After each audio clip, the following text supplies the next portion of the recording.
Well, hello there. How is everyone? I hope you're all well on this marvellous, marvellous Monday. And you're also looking marvellous, may I add. And I hope the rest of the week is as good to you as the weekend obviously was. You've got that glow to you.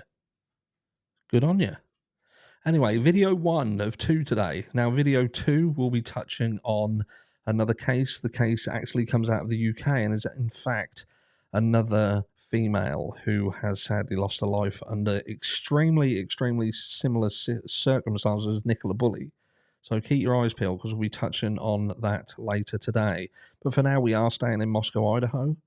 Because look, we have lost a content creator in the Idaho 4 case. Some people will cheer because he just rubbed them up the wrong way. I personally feel that it was a loss to the Idaho 4 sort of community, if you get me. And who am I talking about? I'm talking about Get a Clue. Get a Clue has decided that his time on the platform has come to an end. I do feel that he perhaps should have had a little more patience, but I understand. Sometimes we can look at the platform and look at things that are happening, such as notification issues, potential shadow banning and things like that happening. Who knows? But things happen, and we just have to ride with it and be patient. But look, what am I talking about? I spoke about this a long time ago, so this isn't new to the channel. This isn't something that we've never discussed before. We have actually discussed it way back when, and it was regarding the front door of 1122 King Road. And this was one of the last things that I saw Get a Clue had mentioned as well, and was talking about the fact that this door had been reported to have been left wide open. And I put on the thumbnail that you may not like this, do you know what I mean? You might, it'll upset people. Because some people will be like, oh, you're just recycling stuff. But a lot of people were unaware that this was a thing. A lot of people were actually completely unaware that it was reported that the front door was open. But amongst the conversation that was being had around 1122 King Road and the front door being left open, now it would appear that James Fry had addressed this, saying that he had only potentially recently found that that was a thing. I don't know how true that is, I must say, but it was something that was being, there was a conversation about. But what is the importance of this? And I think it's important to understand that there is huge importance in whether that front door was open or not. Now, I'd like you to let me know down below if you've heard about the front door potentially being open. If you have, if you can remember exactly where that originally was reported. Again, we have covered on it. It's been so long that I can't remember where that information originally come from. So I'm not 100% sure on the validity of it. But it's a very, very important piece of information if that door was open. Apparently, it was a neighbour who had reported it, but I don't know who reported on the neighbour reporting it, if that makes sense. Because what you've got to understand is around this time of year when 1122 King Road became ground zero for this crime, it was freezing. It was absolutely freezing. And that would have impacted the atmospherics within 1122 King Road. So in terms of time of death, so on and so forth, that could have played a massive part in throwing that off. We're not 100% sure, but it would have done. Now, we know that originally Kathy Mabbott would have come out and she had made it seem, or she alluded to the fact that this crime had happened earlier. It had been potentially between 2 and 3, then it was 3 and 4. But then we're hearing Ethan Chapin's mum, who had spoken about, or it's been said that she's spoken about. I'm not going to say she has spoken about because I haven't heard her physically say it out of her own mouth.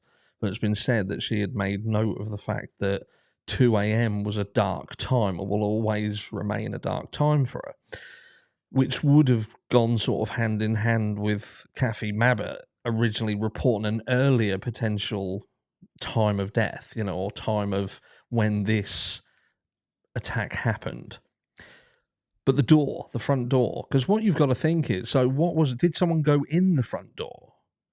Because you've got to think there was a DoorDash delivery. So did the DoorDash delivery go to the front door? Did the person enter in the front door behind the DoorDash or after the DoorDash left?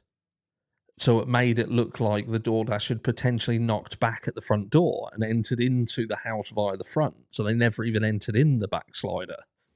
Because I'd always wondered about how would someone have known that backsliding door was even open unless they had prior knowledge of it being open.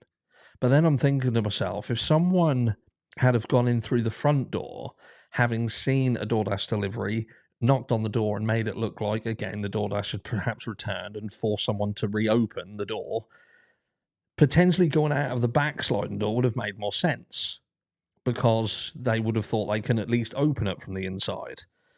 That's always been something that I've struggled with, and I'm sure that's exacerbated some of the feelings towards whether people were being helped in this, given information, or had just done recce on the property and knew that that door was forever open. Who knows? But I'd like to hear your thoughts on this situation and what you think. Was that door left open? And if it was indeed left open, what effect does that have on the case? Does it point in the direction that someone could have left via the front door, therefore throwing out completely Dylan Mortensen seeing someone going out of the back door or the backslider or heading towards the backslider? Would it point that potentially the people inside the house knew what had happened and what was going on inside this in terms of the state of the inside of 1122 King Road? Had the door been opened to make that more manageable? And again, I'm trying to be as PC as I can. I know that you know what I'm getting at. Or, and this is, this is another thing that I've considered, and that is that the people inside 1122 King Road, Dylan Mortensen and Bethany Funk, had potentially opened that door purposefully. I've said this before when we touched on it the first time round. I said that perhaps they had opened that door in the hope that someone else would come into the property and they would be the ones who discovered what had gone on. And that would potentially make it easier for Dylan and Bethany to say we was asleep, because they could just come out and be like, oh my God, what's happening, sort of thing. But you know me, I'm just spitballing. But I know that this is going to annoy people. I'm not saying it to annoy people. It's something that was said, and I think that's a very, very important part of this case. We need to really sort of nail down on what was going on with that front door. Was it open? Wasn't it open? Let's see if we can find that out. I'll catch you all in video 2 later today.